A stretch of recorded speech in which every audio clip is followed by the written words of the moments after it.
नमस्कार. आज 14 August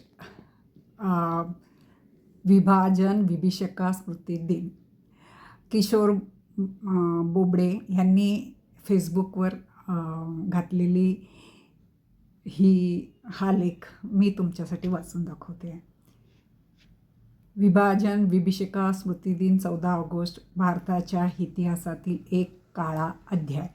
14 August हा दिवस भारत सरकारतर्फे विभाजन विभीषका स्मृती दिन पार्टिशन हॉरर्स रिमेंबरन्स डे म्हणून पाळला जातो.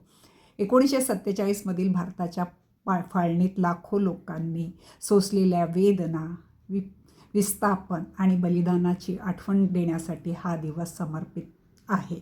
फाळणीचे प्रमुख पैलू अथांग मानवी दुःख. इतिहासातील हे जगातील सर्वात मोठे विस्थापन मानले जाते. त्यामध्ये 1.5 कोटीपेक्षा जास्त लोक विस्थापित झाले.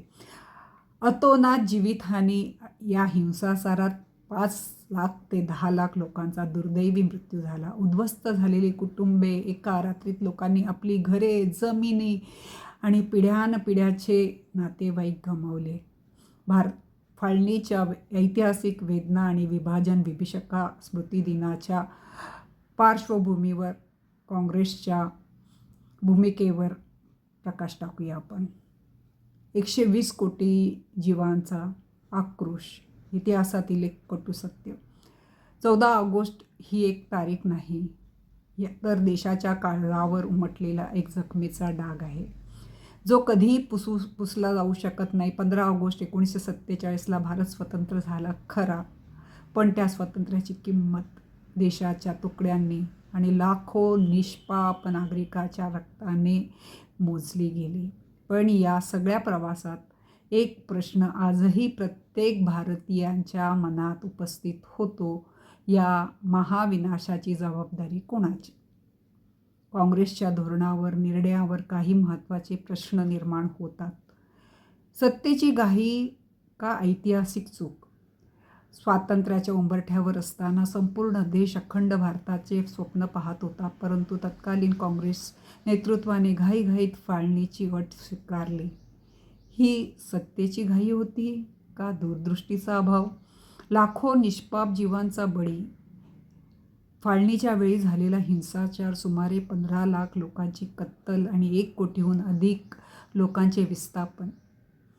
या भीषण आपत्तीचे योग्य नियोजन आणि सुरक्षेची व्यवस्था करण्यात तत्कालीन नेतृत्व पूर्णपणे अपयशी ठरले नाही का? तुष्टीकरणाचे राजकारण.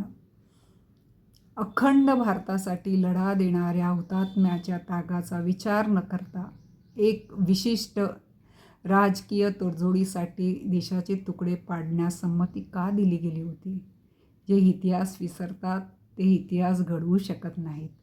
विभाजन विभीषका स्मृती दिन हा केवळ भूतकाळातील वेदना आठवण्याचा दिवस नाही, तर ज्या राजकीय चुकांमुळे देशांचे तुकडे झाले त्या चुकांपासून धडा घेण्याचा दिवस आहे. देशाचे अखंडत्व आणि सार्वभौमत्व जपण्यासाठी इतिहासातील या कटू सत्याला सामोरे जाणे गरजेचे आहे.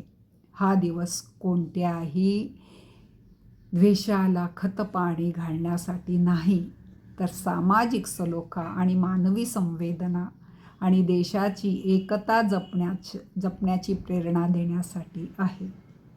इथेच लेख संपतोय. खरंच इतिहास विसरून चालणार नाही आपल्याला, आणि ह्या इतिहासाच्या आठवणीवर आपल्याला कुठेही देशामध्ये द्वेष न पसरवता सलोखा निर्माण करत आपलं सार्वभौमित्व टिकवायचं आहे. तुम्ही मला ऐकताय त्याबद्दल मी खूप आभारी आहे.